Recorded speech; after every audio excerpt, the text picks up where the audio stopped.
India മുന്നണി പുകയുകയാണ് എന്ന വാർത്തകൾ കുറച്ച് നാളുകളായി പുറത്തു വരുന്നുണ്ട്. ആ പുകച്ചിലിൽ ഏറ്റവും അധികം കേൾക്കുന്ന പേര് ബംഗാളിലെ മമതാ ബാനർജിയുടേതുമാണ്. പലപ്പോഴായി പല കാര്യങ്ങളിലും സ്വന്തം നിലപാട് പറഞ്ഞുകൊണ്ടും തൻ്റെ അഭിപ്രായങ്ങൾ രേഖപ്പെടുത്തിയും മമത എന്നും വാർത്തകളിൽ നിറഞ്ഞു നിൽക്കാറുണ്ട്. ഇപ്പോഴിതാ അടുത്ത ഒരു മുന്നറിയിപ്പുമായി, അതായത് കോൺഗ്രസിനെ തന്നെ മുന്നറിയിപ്പ് നൽകിക്കൊണ്ടാണ് മമതാ ബാനർജി രംഗത്തെത്തിയിരിക്കുന്നത്. TMCയുമായി കോൺഗ്രസ് കൂടിക്കാഴ്ച നടത്താത്തതിലാണ് മമതയുടെ മുന്നറിയിപ്പ്. വേണമെങ്കിൽ പശ്ചിമ ബംഗാളിലെ എല്ലാ സീറ്റുകളും തങ്ങൾ ഒറ്റയ്ക്ക് പിടിക്കുമെന്നാണ് മമത പറയുന്നത്. അതായത് കഴിഞ്ഞ കുറച്ച് നാളുകളായി തന്നെ ഇന്ത്യ മുന്നണിയിൽ കനത്ത എതിർപ്പും കനത്ത വിമർശനങ്ങളും ഉന്നയിക്കുന്ന ഒരു വ്യക്തി തന്നെയാണ് മമത എന്ന കാര്യത്തിൽ തർക്കമില്ല.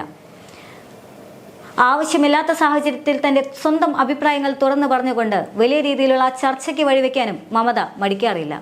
മമത ആദ്യം എത്തിയിട്ടുണ്ടായിരുന്നത് പ്രിയങ്ക ഗാന്ധി വാരണാസിയിൽ മത്സരിക്കണം, അതും പ്രധാനമന്ത്രി നരേന്ദ്രമോദിക്ക് എതിർ സ്ഥാനാർത്ഥിയായി എന്ന് പറഞ്ഞുകൊണ്ടാണ്.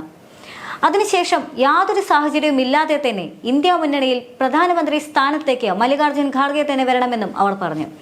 അവരുടെ ഈ വാക്കുകൾ വലിയ രീതിയിലുള്ള സംഘർഷങ്ങളാണ് ഇന്ത്യ മുന്നണിയിൽ തന്നെ ഉണ്ടാക്കിയിട്ടുണ്ടായിരുന്നത്. ഇന്ത്യ മുന്നണിയിൽ സംഘർഷങ്ങൾ ഉണ്ടാക്കി എന്ന് പറയുന്ന സാഹചര്യത്തിൽ പ്രധാനമന്ത്രി സ്ഥാനത്തേക്ക് ആഗ്രഹം പ്രകടിപ്പിച്ചിരുന്ന, പ്രത്യക്ഷമായി തന്നെ തന്റെ ആഗ്രഹങ്ങൾ പ്രകടിപ്പിച്ച നിതീഷ് കുമാർ അടക്കം ഇറങ്ങിപ്പോകേണ്ട സാഹചര്യമുണ്ടായി എന്നുള്ളതാണ്. പൊതുവെ ഇന്ത്യ മുന്നണിക്ക് പറയാനുള്ള കാര്യങ്ങൾ മാധ്യമങ്ങളോട് പറഞ്ഞിരുന്ന, മാധ്യമങ്ങളോട് എപ്പോഴും ഐക്യം പ്രകടിപ്പിച്ചിരുന്ന, മാധ്യമങ്ങളുമായി സംവദിച്ചിരുന്ന ഒരു വ്യക്തിയായിരുന്നു നിതീഷ് കുമാർ എന്നത്. എന്നാൽ മമതാ ബാനർജിയുടെ ഈ ഒറ്റ വാക്കുമൂലം തന്നെ അദ്ദേഹം ഇറങ്ങിപ്പോകേണ്ട അവസ്ഥയായി. അതായത് മാധ്യമങ്ങളോട് പോലും പ്രതികരിക്കാതെയാണ് അന്ന് അദ്ദേഹം ഇറങ്ങിപ്പോയത്. ഇപ്പോഴിതാ വീണ്ടും കോൺഗ്രസിനെതിരെ ശബ്ദമുയർത്തിക്കൊണ്ട് തന്നെയാണ് മമതാ ബാനർജി വന്നിട്ടുള്ളത്. മുൻപാണെങ്കിലും കോൺഗ്രസിനോട് ചില എതിർപ്പുകളെല്ലാം തന്നെ മമത വ്യക്തമാക്കിയതാണ്, പ്രത്യേകിച്ചും രാഹുൽ ഗാന്ധിയോടും പ്രിയങ്ക ഗാന്ധിയോടും. രാഹുൽ ഗാന്ധിയെ ഇപ്പോഴും പക്വതയാർന്ന ഒരു നേതാവായി കാണാനുള്ള മാനസികാവസ്ഥയിലേക്ക് മമതാ ബാനർജി എത്തിയിട്ടില്ല എന്നുള്ളതാണ് മറ്റൊരു യാഥാർത്ഥ്യം. എന്തൊക്കെ പറഞ്ഞാലും ഇനി ലോക്സഭാ തെരഞ്ഞെടുപ്പിന് ദിവസങ്ങൾ മാത്രമേ ശേഷിക്കുന്നുള്ളൂ. ഈ സാഹചര്യത്തിൽ ഇന്ത്യ മുന്നണി സ്വന്തം നിലപാട് വ്യക്തമാക്കി നയങ്ങൾ വ്യക്തമായി തന്നെ പ്രകടിപ്പിച്ച് മുന്നോട്ട് പോകേണ്ട സാഹചര്യം അതിക്രമിച്ചിട്ടുണ്ട്. BJP അവരുടെ അജണ്ടയും ആശയവുമെല്ലാം തന്നെ പ്രകടിപ്പിച്ചു കഴിഞ്ഞു. ഏറെക്കുറെ നാളത്തോടുകൂടി അത് അതിന്റെ പരിസമാപ്തിയിലുമെത്തും. ഈ സാഹചര്യത്തിൽ ഇന്ത്യ മുന്നണി എന്ത് ചെയ്തു എന്ന് ചോദിച്ചു കഴിഞ്ഞാൽ പ്രത്യേകിച്ച് ഒരു ഉത്തരവും പറയാൻ ഇന്ത്യ മുന്നണിക്ക് എന്നല്ല, അതിനെ ലീഡ് ചെയ്യുന്ന പാർട്ടിയായ കോൺഗ്രസിന് പോലും ഇല്ല എന്നുള്ളതാണ് യാഥാർത്ഥ്യം. ആകെ രാഹുൽ ഗാന്ധി നയിക്കുന്ന ഭാരത് ജോഡോ ന്യായ് യാത്ര മാത്രമാണ് ഇപ്പോൾ മുന്നിലുള്ളത്. ആ ഭാരത് ജോഡോ ന്യായ് യാത്ര കൊണ്ട് മാത്രം ഈ തെരഞ്ഞെടുപ്പിനെ നേരിടാൻ സാധിക്കുമോ എന്നുള്ള ഒരു വലിയ ചോദ്യം ഇപ്പോഴും കോൺഗ്രസിന് മുന്നിലുണ്ട്. ആ സാഹചര്യത്തിലാണ് ഏറെ പ്രതീക്ഷ നൽകുന്ന ഈ കൂട്ടുകെട്ട് എന്ന് പറയുന്നത്. അതായത് ഇന്ത്യ മുന്നണിയിലെ മറ്റ് പാർട്ടികളുമായുള്ള കൂട്ടുകെട്ട്. ഓരോ പാർട്ടിക്കും അതത് സംസ്ഥാനത്തിലുള്ള സ്വാധീനം ഉപയോഗിച്ചുകൊണ്ട് വേണം ഇന്ത്യ മുന്നണിക്ക് ഇനി മുന്നേറാൻ. പക്ഷേ അവിടെയെല്ലാം തന്നെ വലിയ രീതിയിലുള്ള പ്രശ്നങ്ങൾ ഉണ്ടാവുകയാണ്.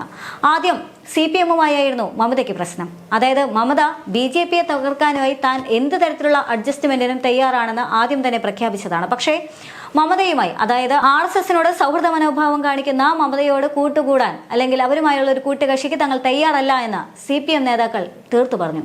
ആ സാഹചര്യത്തിൽ ബംഗാളിൽ തൃണമൂലും CPM തമ്മിലുള്ള ആ ഐക്യം അഥവാ സഖ്യം അവിടെ അതോടെ കൊഴിഞ്ഞു വീണു. അതിനുശേഷമാണ് മമത പല കാര്യങ്ങളിൽ തന്റെ അഭിപ്രായം പ്രകടിപ്പിച്ചുകൊണ്ട് രംഗത്തെത്തിയത്. കഴിഞ്ഞ കുറച്ച് നാളുകളായി മമതയുടെ വാക്കുകൾ പരിശോധിച്ചു കഴിഞ്ഞാൽ മമതയുടെ ഏക എതിരാളി എന്ന് പറയുന്നത് BJP മാത്രമാണ് എന്ന് മനസ്സിലാക്കാൻ സാധിക്കും. അതായത് BJPയെ തറപറ്റിക്കാൻ താൻ ഏത് തരത്തിലുള്ള സഖ്യം ചേരലിനും തയ്യാറാണ്, തനിക്കതിൽ എതിർപ്പില്ല, താൻ എന്തിനും തയ്യാറാണ് എന്നായിരുന്നു അവർ അന്ന് പറഞ്ഞിട്ടുണ്ടായിരുന്നത്. പക്ഷേ അതൊന്നും തന്നെ വിലപ്പോയില്ല. എന്നാൽ അതിനുശേഷം ഇന്ത്യ മുന്നണിയിൽ പലപ്പോഴായി ഉണ്ടാകുന്ന സംഘർഷത്തിന് തുടക്കമിടുന്നത് മമതാ ബാനർജിയാണെന്ന് കാണാനും സാധിക്കും. മമത പലപ്പോഴായി തുടങ്ങി വെക്കുന്ന കാര്യങ്ങൾ തന്നെയാണ് വലിയ രീതിയിലുള്ള ചർച്ചയിലേക്ക് ഇന്ത്യ മുന്നണി നയിക്കുന്നത്. പലപ്പോഴും മമതയുടെ ചില ആശയങ്ങളോട് ആം ആദ്മിയും കൂട്ടുകൂടാറുണ്ട്. അത്തരത്തിൽ പല തരത്തിലുള്ള ഭിന്നിപ്പും ഇന്ത്യ മുന്നണിയിൽ ഉണ്ടായിട്ടുമുണ്ട്. എന്തു തന്നെയായാലും ഇപ്പോൾ മമത പറഞ്ഞു വെക്കുന്നത്, കോൺഗ്രസ് TMCയുമായി ഒരു കൂടിക്കാഴ്ചയ്ക്ക് തയ്യാറായില്ല എങ്കിൽ പശ്ചിമ ബംഗാളിൽ വേണ്ടി വന്നാൽ എല്ലാ സീറ്റുകളിലും ഒറ്റയ്ക്ക് മത്സരിക്കും. ഇതാണ് മമത മുന്നറിയിപ്പായി പറയുന്നത്. അധീർ രഞ്ജൻ ചൗധരിയുടേത് ഉൾപ്പെടെയുള്ള 2 ലോക്സഭാ സീറ്റുകൾ കോൺഗ്രസിന്റേതാണ്. ഇതാണ് ബംഗാളിലെ രാഷ്ട്രീയ സാഹചര്യം. പക്ഷേ ഇതേ സാഹചര്യത്തിൽ തന്നെ രാഹുൽ ഗാന്ധി നയിക്കുന്ന ഭാരത് ജോഡോ യാത്ര ഇന്ന് 8ാം ദിനത്തിൽ എത്തി നിൽക്കുന്നു എന്നുള്ളതാണ്. വലിയ പ്രതീക്ഷയിലാണ് രാഹുൽ ഗാന്ധി ഭാരത് ജോഡോ ന്യായ് യാത്രയുമായി രംഗത്തിറങ്ങിയിട്ടുള്ളത്. അതായത് മുൻകാലങ്ങളിൽ എങ്ങനെയാണോ രാഹുൽ ഗാന്ധി എന്ന മനുഷ്യൻ ഭാരത് ജോഡോ യാത്രയിലൂടെ ജനങ്ങളുടെ മനസ്സിലേക്ക് ഇറങ്ങിച്ചെന്നത് അഥവാ കയറി ചെന്നത് അത്രയും ലാഘവത്തോടെ തനിക്ക് ഇത്തവണയും കയറി ചെല്ലാൻ സാധിക്കും എന്നുള്ളൊരു പ്രതീക്ഷയിലാണ് രാഹുൽ ഗാന്ധി ഇത്തവണയും ഭാരത് ജോഡോ ന്യായ് യാത്രയുമായി രംഗത്തിറങ്ങിയിട്ടുള്ളത്.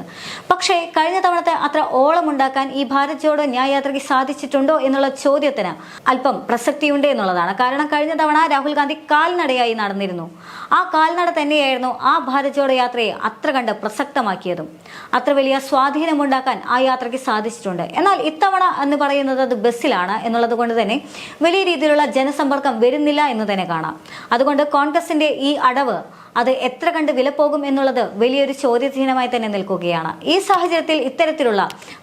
സാഹചര്യത്തിൽ ഇന്ത്യ മുന്നണിയിലുള്ള ഇത്തരം പാർട്ടികൾ അഥവാ ഇത്തരം നേതാക്കൾ വലിയ രീതിയിലുള്ള പ്രശ്നങ്ങൾ ഉണ്ടാകത്തക്ക വിധത്തിലുള്ള ആശയങ്ങൾ പറയുന്നത് വലിയ രീതിയിൽ പ്രശ്നങ്ങൾ ഉണ്ടാക്കാനുള്ള സാധ്യതയുണ്ട് എന്ന് തന്നെയാണ്. അതായത് ഇന്ത്യ മുന്നണിയുടെ കെട്ടുറപ്പിനെ തന്നെ ഇത് ബാധിക്കാനുള്ള സാധ്യതയുണ്ട് എന്നുള്ളത് തന്നെയാണ് ഇതെല്ലാം കാണിച്ചു തരുന്നത്.